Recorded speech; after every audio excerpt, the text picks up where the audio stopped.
Good afternoon. Just want to come to you guys really quickly. I'm here at work.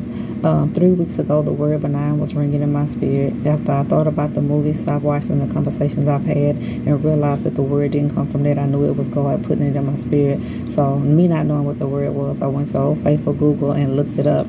And it told me that it was a non-cancerous growth that doesn't spread to the tissue. So automatically I began to pray for myself and those connected unto me that the Lord will allow his scriptures of healing and his blood to pollute our bodies, to drive the spirit of infirmity. And later on that day, I was in the restroom and a lady came in. We're going to call her Sparkle for the sake of the video. She came in and was saying, "Hey, Miss D, how are you, friend?" I told her good morning, and she asked me to be praying for her brother because he had taken sick and was in the hospital. I said, "Yes, ma'am, most definitely will be." She said, "He have a cyst, but we don't really know what's going on with it."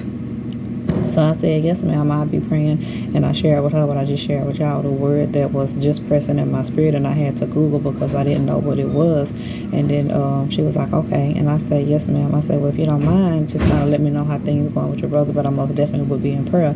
So this was 2 to 3 weeks ago. So when I would see her, I would kind of ask her, "Hey, Miss Parker, how's everything with your brother?" And she was like, "Oh, he's doing good." But I didn't want to press her on it just in case she chose not to share that information with me.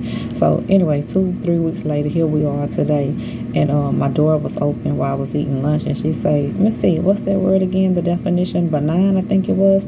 And I shared with her what I just told y'all about it being non-cancerous growth that doesn't spread to the tissue.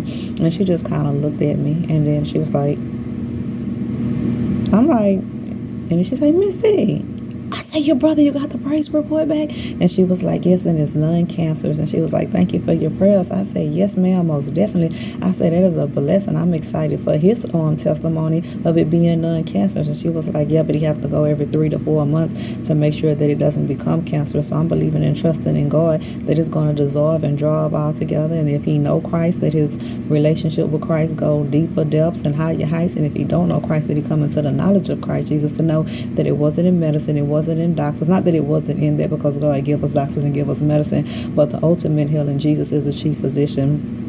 And that's where it come from. So I'm grateful and I'm appreciative because, like I stated before, God always deal with me in a single word. And I used to get frustrated when I didn't know what a word was or why it was so heavy on me, until I realized that when God gave me a word and I would pray, within a week or two, that word would manifest. So I thank and I bless God for being able to hear from him. I thank and I bless God just for having his way. And I'm excited about what Jesus is doing, y'all. So y'all continue to keep me in prayer. Continue to keep her brother in prayer. Again, that the cyst dry up altogether and that his faith will go like a wildfire when it comes to trusting God, believing in God, doing the works of God, spreading the gospel of Christ Jesus. Y'all have a blessed day, because I go on and on about the goodness of God.